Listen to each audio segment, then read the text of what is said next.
And I want to talk about Chris Cuomo because we have a story from Timcast.com. Chris Cuomo accuses Don Lemon and Jake Tapper of violating journalism ethics. The reason why I think this is fun to start off with, because it shows the inner workings at some of these big media companies. Cuomo himself, he's ousted from CNN.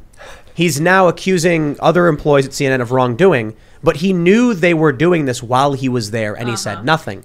I'm sure these other people who work there know they're all doing things that are bad. And considering what we see consistently with the media lies, I just thought it would be good to start off today with just very, very, deep breath, and they're admitting they're liars. I feel it's so good. Chris Cuomo now is backstabbing the organization. I'm glad to see it. I am glad to see it too. One thing I think is hilarious though is Chris Cuomo coming forward and saying, "The people need to know CNN isn't reliable. Someone has to tell them. If not me, how will they know?" Let me read this real quick. Chris Cuomo is seeking $125 million from CNN for allegedly wrongfully terminating him, and he is throwing his former colleagues under the bus in his attempt to get it.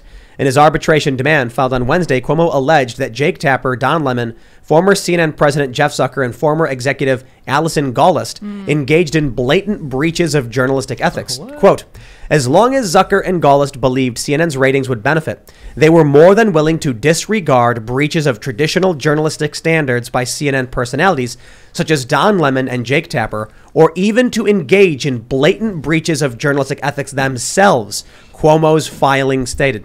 Not that we all didn't already know this, but it's good to hear it. And I just want to point out one more thing. In this document from the filing, I was really hoping it was going to be on March 15th that Cuomo issued this statement. The Ides of March. Yeah, but it was March 16th. So basically what he's saying is he shouldn't have been fired because everybody else was doing it and that was the culture there. And so now it's okay. Now everybody's in trouble. Well, no, now he's saying look, they fired me. It was wrong. Look at what a stand-up guy I am. Yeah, that's right. Well, I think what he's basically saying is if they're firing me for violating these ethics, but they do it every day, that's what I'm saying. That was wrongful termination. Well, listen, to be accused of violating journalistic ethics, don't you have to be a journalist? And don't you have to have ethics? I mean, that's what I'm saying, right? Yeah. Yeah, there's It's a lot. funny now. Agreed. Yeah, also the idea of him accusing anyone of breaching ethics in media. It's like, oh, did they not do enough reporting on the governor of New York? Did they not talk about him properly because there's some kind of conflict of interest there and they looked the other way on it? That's crazy. It's not like you tried to help him. Yeah, what are you thinking, right?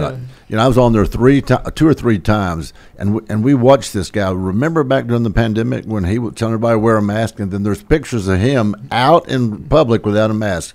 I mean, it's unbelievable, the hypocrisy. It transcends so many parts of our culture. It's unbelievable. I mean, he faked being in quarantine. He did. He pretended. He did. In his basement, right? Yeah, working out. Yeah. When he was actually at one of his properties in the Hamptons, some guy in a fat tire bike rolls up and is like, "Hey, aren't you supposed to be quarantined?" He's like, "Who are you?" And he gets in his face. Yeah. I think we have a serious problem in this country where, we were talking just before the show downstairs, and I said we have a low light filter for the Chicken City. You said we need a low life. A low light filter for Congress, I'll tell you. Yeah. And I said, but that would get rid of basically everybody, but maybe a handful of people. That's true. And, I'm just thinking about, there are so many people who believe CNN. They turn it on, or it's in the airport, or it's in their hotel rooms, and they listen to it, and they think this stuff is real. And now, even now with Cuomo coming out and being like, "Oh yeah, they just blatantly breach ethics for ratings," there's still going to be people who just believe what they say. Yeah. Right. And they blatantly breached ethics for ratings. How'd that work for them, by the way? Vern, I you're know. right. Piling on. Yeah. Well, no, you're right. Hold on. Truth be told, their ratings were doing well during the Trump years. Oh, well, absolutely. Yeah. But I'm talking. So, it did work out until. But even then, I don't think it was the breaching of ethics that worked for them. I think it was just the constant trashing of Trump.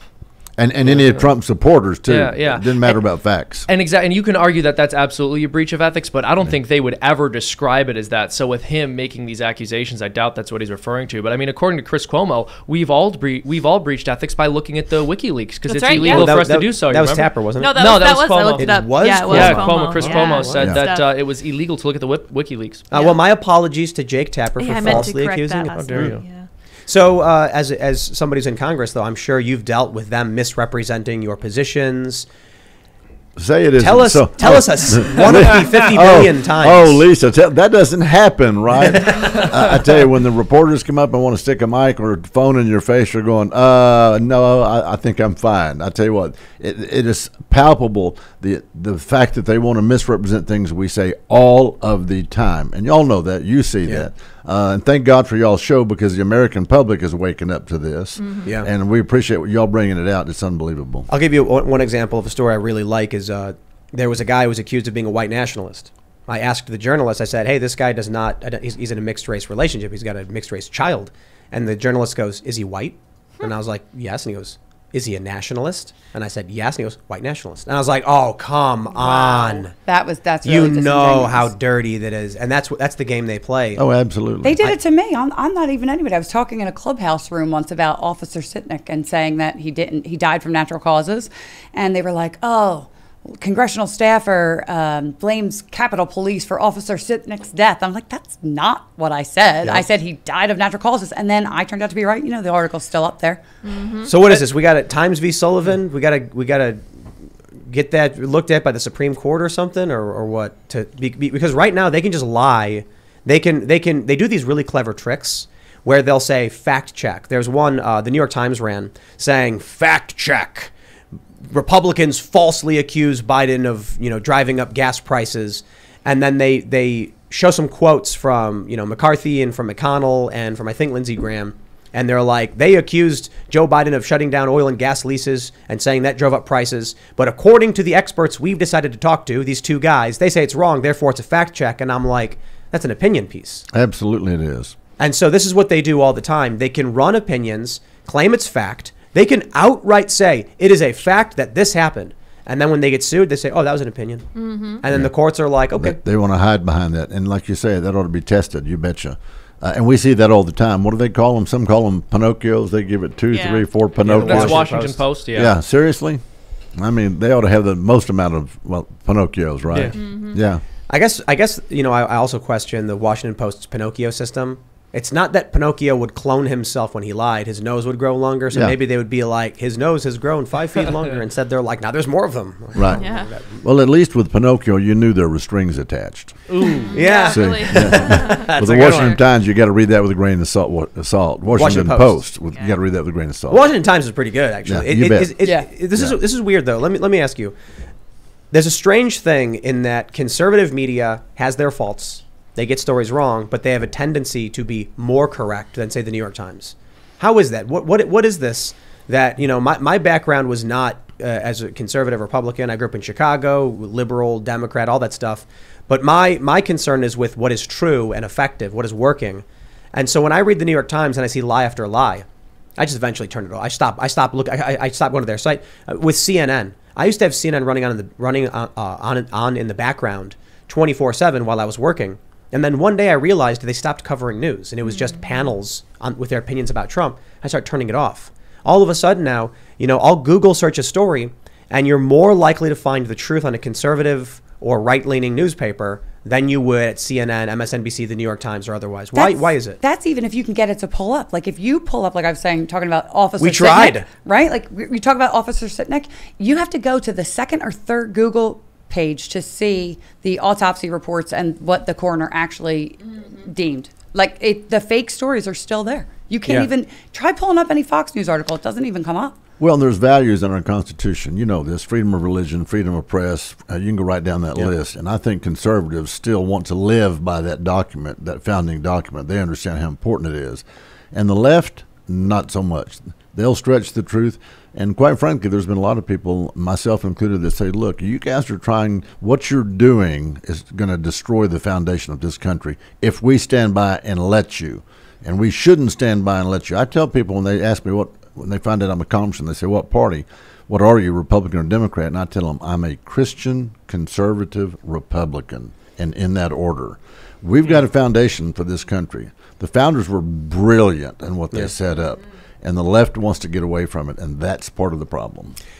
Why? Why do you? So we talk about this a whole lot, but I'd be interested in your perspective on why the left in this country is more than just the left. You've got the establishment Democrat voices as well as the progressive voices.